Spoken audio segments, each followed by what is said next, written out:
Welcome to Kent Hand's The Best Storyteller in Texas podcast. In this episode, you will hear Kent's keynote address delivered to the Salesmanship Club of Dallas.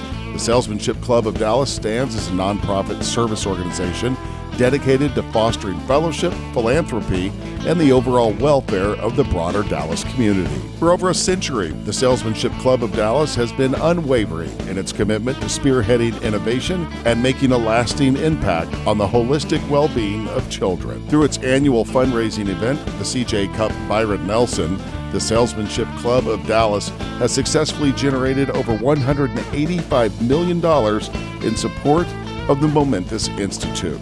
Here is Chancellor Kent Hand's keynote address to the Salesmanship Club of Dallas. Thank you very much. One of the reasons I decided to come back gives me one more shot to tell a Butch McCaslin story. You know, and when you're picking on a guy, it's good to have someone that you've known for a long time. I knew him in high school. He's the one that and I told this in 1991, and it got a lot of laughs, but his mother, she'd put him out in the backyard. They had a sand pile, and she put him out there to play when he was a little old kid, and she had to quit because the cats kept covering him up. And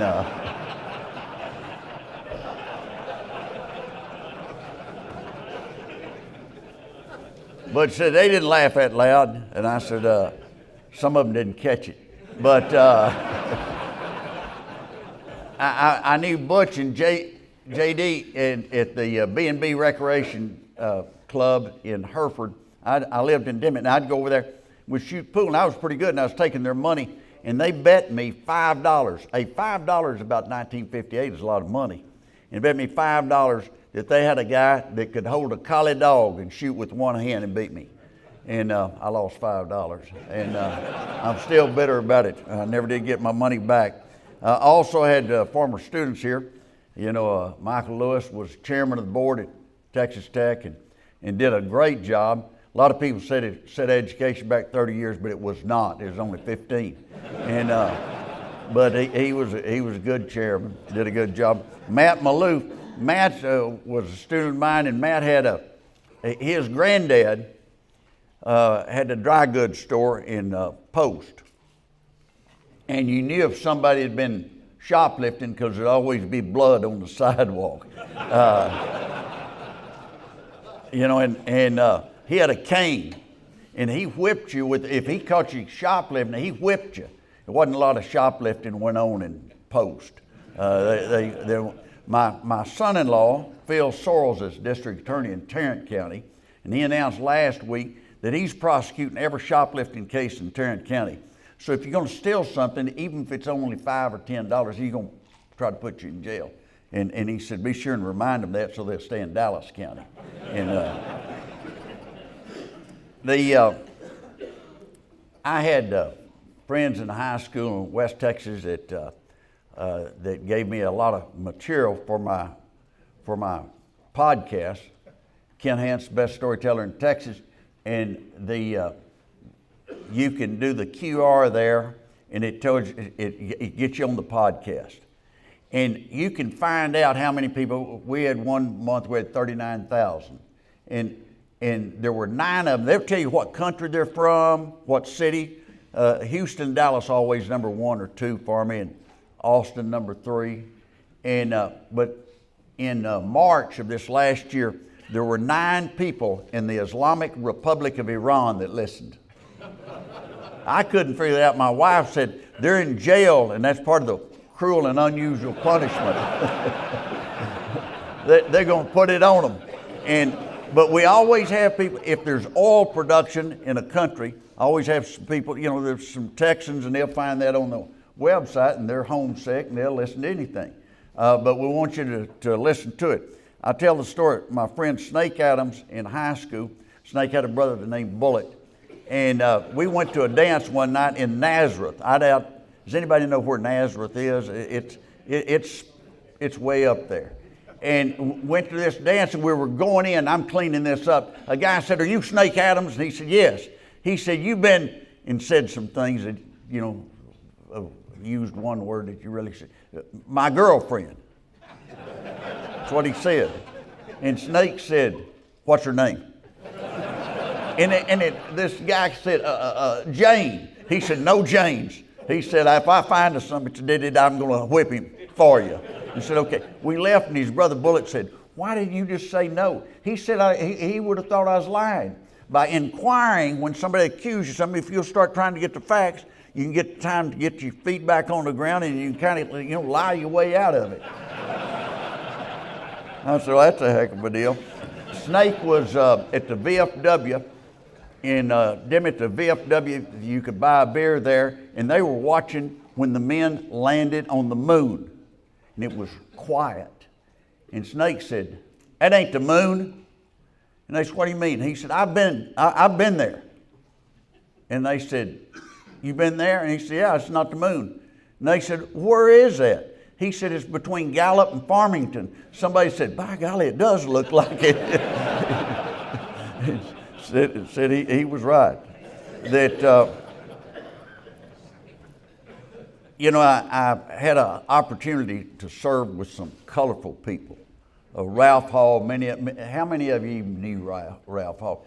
I mean, he was one of the best and was a good guy to serve with. Babe Schwartz and I never voted the same, but we had good rapport and got along well. In this day and time, if you ask a member of Congress, who do you hate? You got to pull up a chair. It's going to tell you there's so-and-so, and oh yeah, and so-and-so. And I never did hate anyone in Congress, tried to get along with people, and you can disagree without being disagreeable. I will say this, and I told Kevin McCarthy, and I was big for it, don't allow one person to bring up a vote to remove you. I'll just say this. Do you think Nancy Pelosi would have allowed a rule like that? No. Republicans want to be fair to everybody, and they, any nut walking off the street and get you removed. And right now is not a good time. I think maybe one time that I've agreed with Bernie Sanders, and that's when he said, sit down, you're a U.S. Senator. Don't stand up and challenge someone to a fist fight in the U.S. Senate hearings. It doesn't look real good. And I agree with the guy the way he votes, but they've gotten so hostile in the last really several years, but in the last few months there's been so much ill feelings with everyone that it's hard to do anything. Usually, with Schwartz, I'll tell this story on Schwartz. It's a great one. He was an assistant district attorney in Galveston. And he went running in the sheriff's office. The old sheriff told me this story, and Schwartz confirmed it. He went running in and had a letter. He said, Sheriff, I got to get a gun. I got to get a gun. He said, what's wrong? And the letter was a real short letter, and it said, Dear Mr. Schwartz, I'm going to kill you. It wasn't signed. And it was short and to the point. And the sheriff said, hey, you don't need a gun. And he said, you'll just shoot somebody, an accident. And he's trying to talk him out of it. And it became apparent that the sheriff couldn't talk him out of getting a gun. And he said, go over to Billy's pawn shop and get a .38 revolver. And I always remember this. If you're new to a gun, don't have a gun, always get a revolver. You point and pull. That's all. It's not complicated. You point at what you want to shoot and you pull the trigger. And so the sheriff told him that, and he said, after you get the gun, go down to the West End welding shop and get them to file the gun sight off.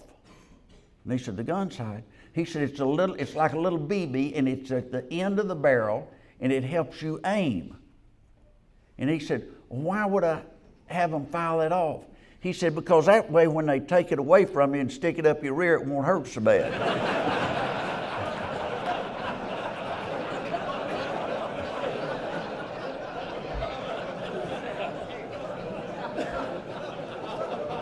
Isn't that great?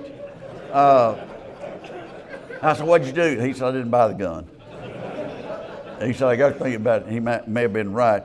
Ralph Hall and I were in Congress together. We were coming back. We landed at DFW, and we're walking down concourse, and the guy said, Congressman. And we turned around, and I didn't know the guy, and the guy knew him, and he had lived next door to him in Rockwall. And Ralph introduced me, and he said, "This is Congressman Hance from Lubbock. He's up and coming guy. He's a guy you need to know." And Ralph would always, blow you up more than you should have been. And he all of a sudden stopped, and he said, "God, I'm sorry." He said, "How's that beautiful, charming, vivacious, cute, intelligent little bride?" And this old boy said, "I divorced her about 6 months ago." Ralph said, "You better off without her."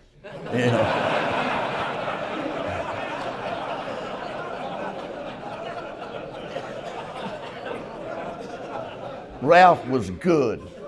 Tom, am I right? I mean, if he landed on a spike, he could come back real quick. And he did on that. And we left, and I said, "I can't believe you used every adjective known to mankind." And then he said, "Well, you need to make him feel good." He said, I didn't want to bring up bad subjects, and I had, and wasn't anything to do. I just need to make him feel good. So, okay. And Ralph was great at that. When I was a state senator, they were trying to determine where the University of Texas of the Permian Basin, that's where they got all their money, and where it was going to be. And it was a fight between Odessa and Midland. I represented Odessa. Pete Snelson, a friend of mine, he represented Midland. And it was we had a hearing. And I told the chairman of the committee was Schwartz, and the vice chairman was Mosey. And I said, y'all got to realize that is a liberal committee. You need, I don't know if you got any liberals in Odessa, but you need to get one up here.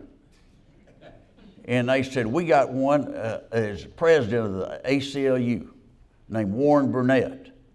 And Warren Burnett was a trial lawyer, and he was great. He had a gravelly voice, and he could just command a courtroom.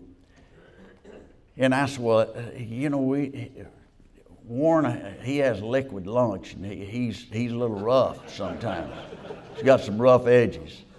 And they said, well, you don't want him. I said, I'd want him, but let's get Schwartz. I'll ask Schwartz to have a morning meeting. We'll have a 10 o'clock meeting. And so I saw Warren. They brought him by that morning, and it seemed like everything is okay. Passed the smell test. And I said, Warren, whatever you do, try to stay away from any controversy. All we need to do is to prove that we need that college in Odessa. And he said, okay, you don't need to coach me. Okay, I'm not trying to coach you. He said, hell, I need to coach you. Okay, but So they had some people that testified, and they went long. And finally, Schwartz said, let's break for lunch. We'll come back at 1:30. So I tell the people from Odessa, do not let him get out of your sight. So I come back at about 1:20, and he's just walking up, and he had a few drinks during the lunch. And I said, be careful, don't say anything controversial. I think I've got the votes, just, be careful.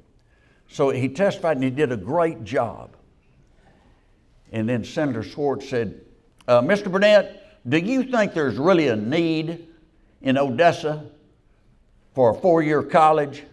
And Warren said, Mr. Chairman, there's enough ignorance in Odessa to justify an 8-year college.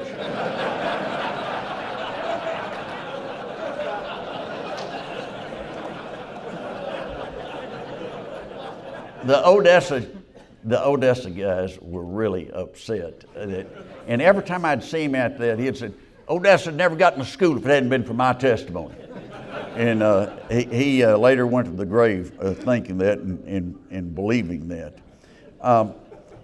I had a few weeks ago, I had the opportunity, there were 8 former members of Congress who were invited to Argentina to observe their presidential elections. And that was quite an event. You had Argentina, there is more cash, $100 bills in Argentina than any country in the world except the United States. They've got the Federal Reserve and their reserve bank. they have an estimate of $285 billion $100 in $100 denominations in Argentina. And the new president he's going to try to do away with the Argentine peso and just go with the American dollar. And inflation's been averaging 130% the last 5 years. So they're really, and they tried socialism, and the guy running against it, they call him the hair, the wig. And he's got a head full. He was on reality TV, and we went to one rally. I wanted to see him. He goes and he has 3 dogs. They look like pit bulls on leash, you know, snapping at people and everything. And one guy got bit during the campaign. They got a lawsuit filed over it. You know, who would take 3 pit bulls on the campaign trail? Go over there, you know, come on kids, pet the man's dog. Watch as he bites your arm off. But he had in his left hand, he had a chainsaw. And he'd go, and he'd rev it up, and he said, that's what we're going to do with the budget. I'm going to cut the budget. And he won. He was a Trump guy, and the other guy was a Biden guy. Now, it tells you how much people watch our politics worldwide, unfortunately, at times. But this time, he was, you know, he was going around and said, Trump's endorsed me. Trump then found out that he was heading the polls. So I did. I'd endorsed him early on. He wasn't going to miss that opportunity. And but the guy won, and it's going to be interesting to see what he had names of agencies up on a board, and he'd just rip them off, and then sometimes he'd cut into the board. And he's going to be a showman, I'll say that. The way they have the election, they have one day you vote, one day.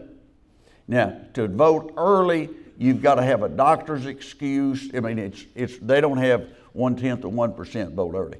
And it's on a Sunday. No liquor can be sold from midnight until the next midnight on Sunday.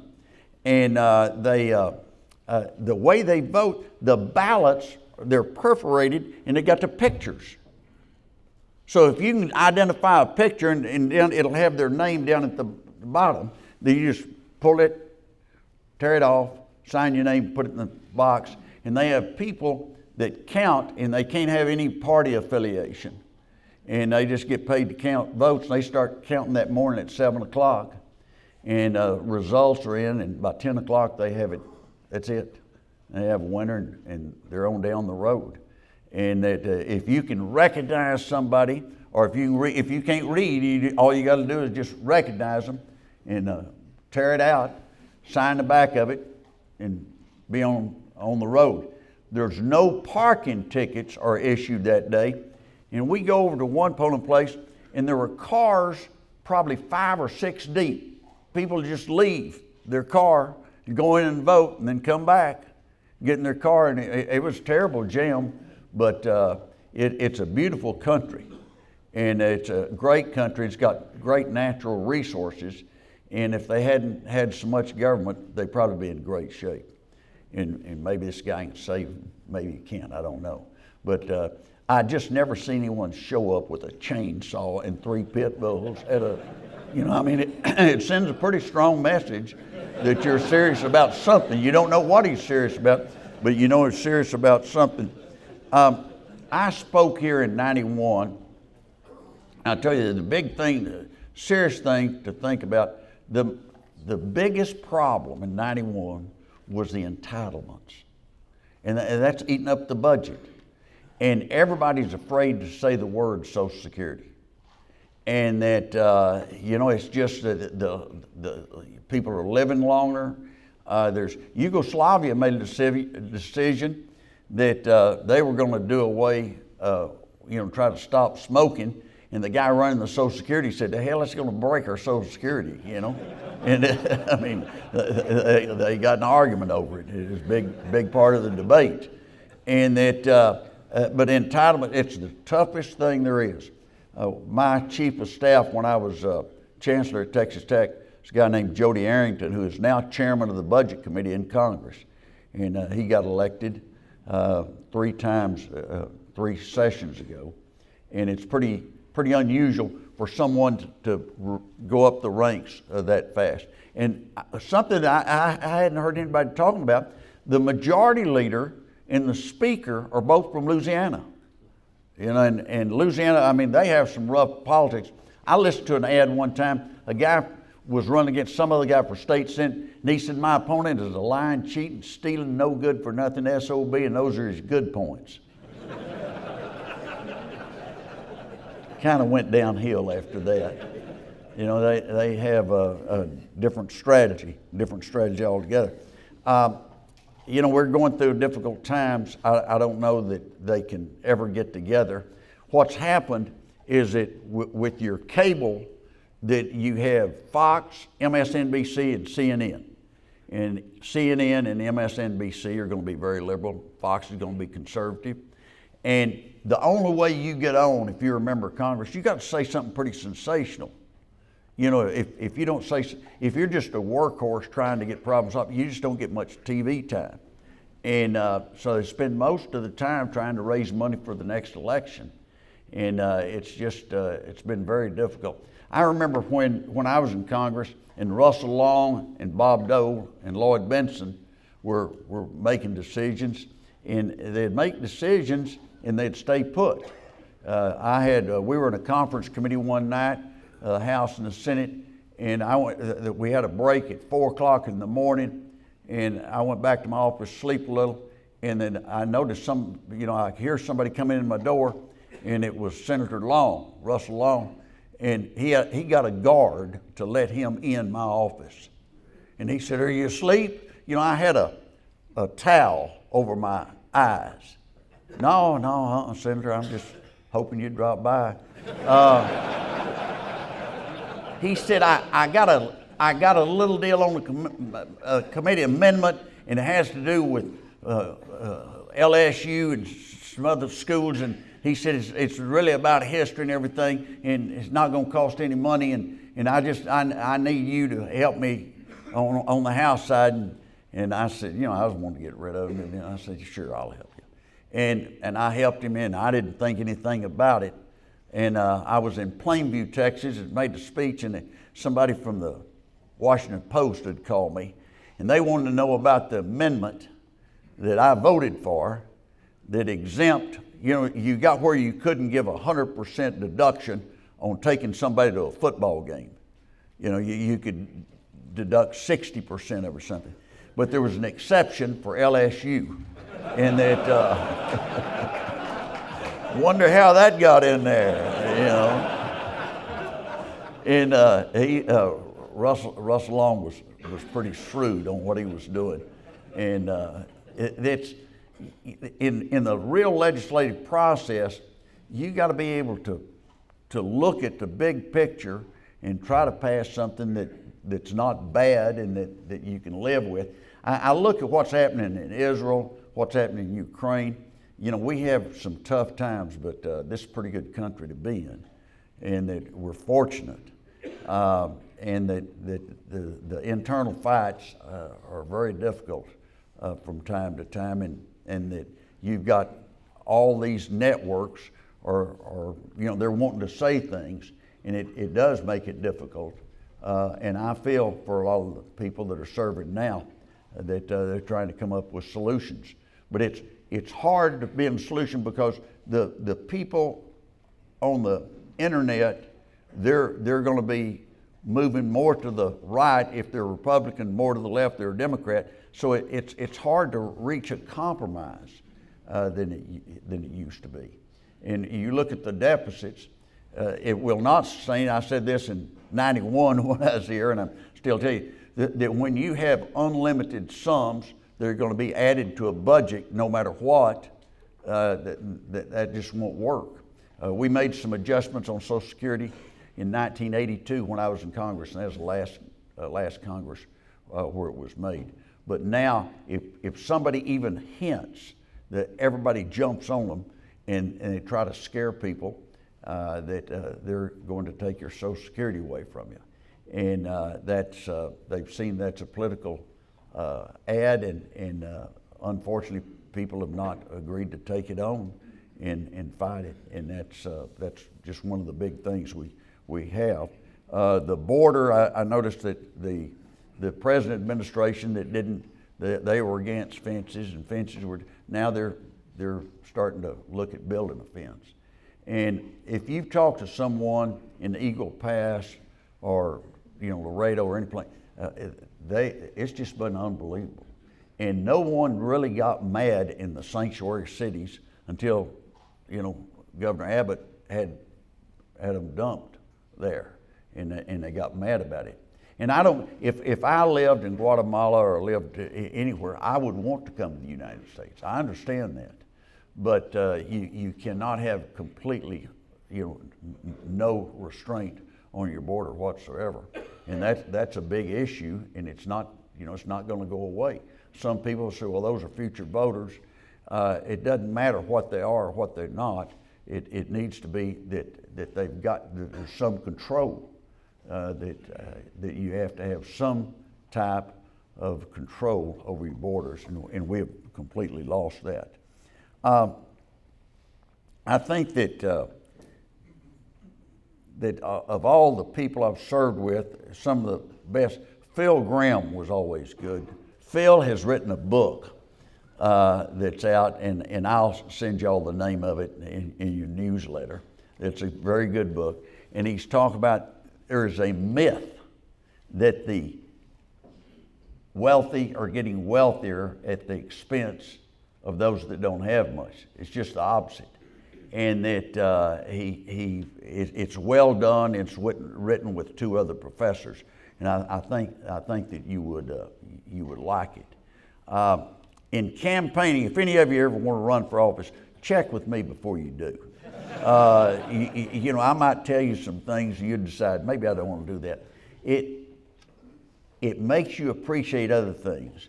And I've campaigned all kinds of places. I campaigned in Odessa at the Ector County Coliseum. Do I have anyone that grew up in Odessa? Or no one. It's okay to admit it. It's Warren Burnett wasn't the only person from there. And I was handing out cards as people were leaving. And I gave this guy a card, and he said, "Were you for Tokyo Joe?" And I said, "Sure." He said, "I wasn't, big boy." And I said, "Oh, that Tokyo Joe." And I asked for a different Tokyo Joe. I left. I never went back to the rest of the match. I said, "I don't know they were registered to vote." And President Bush, I was at the White House, had dinner with he and Laura and Congressman Arrington in 2008. And we're eating, and Bush and I ran against each other in 78.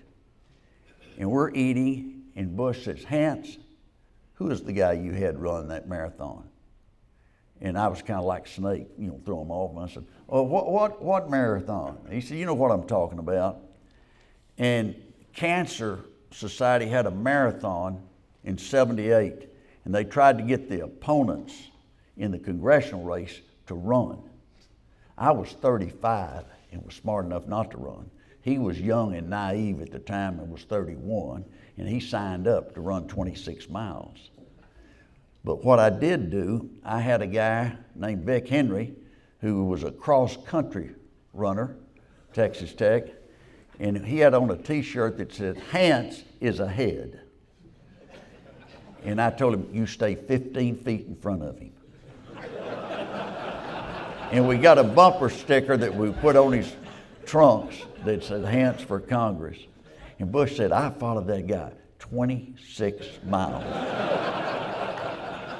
He said, "By the end of the race, I hated you. I'm glad we've made up." It was pretty funny. And that was considered tough, I guess, back during that time is a pretty unusual race. But Vic Henry, who is now an attorney in Dallas, he ran that race for 26 miles for me, and I was most appreciative that, and I was also sure that I didn't drop of a heart attack or a stroke or something trying to run 26 miles in a congressional race like that. You have to ride in parades, and that's one of the worst things. Winston Churchill, in one of his books, said the thing to do if you're a candidate riding a parade, don't think about the crowd or anything. Pretend you're screwing in light bulbs and smile.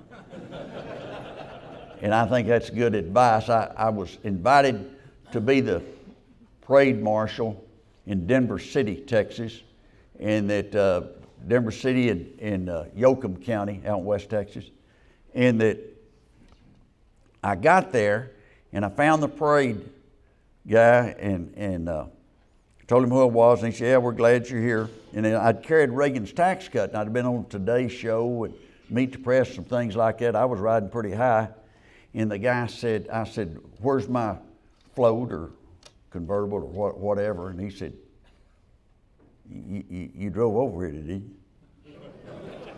"Yeah." And he said, "Just pull your car in behind the band." And I said, "Well, who will drive me?" He said, "You drove it over here, didn't you?" "Yeah." So I drove my parade. I drove in their parade, drove my car, and they put me behind the band from Plains, and in front of the band from Denver City. I'm between the two bands. Lots of times in West Texas, if you hadn't been voting right, they'll put you behind the horses and make you walk. And when you do that, it's hard to establish good eye contact with the crowd. They're all hoping you'll step in the wrong direction. Anyway, this guy, they get me in the car, they take some butcher paper and write Congressman Ken, they said K-E-N instead of K-E-N-T, and it's Hance, H-A-N-T-Z instead of H-A-N-C-E. I didn't know it till it was over. And I had the wrong name, it was misspelled. And the guy said, and they put that paper on the side. And then the guy told me, he said, "Now, Congressman, here's the deal. You go down this street and you turn around and you come back on the other side of the street, and that way you look at one side and they'll see you, and then coming back you'll look at the other side and they can see you." Thank you. I really appreciate you pointing that out to me. I'd never figured that out on my own. And sometimes the good Lord brings you back to humility, and I was back to reality. You drove it over here, didn't you?" "Yes, sir. Yes, sir. I can handle that." But you get some of those, and you'll have people that will help you, and sometimes the help will not what you expect, and so you have to look out for that also. I got time for a couple of questions. If anybody's got a question or wants to do it. But hey, by the way, listen to the podcast. I think you'll enjoy it.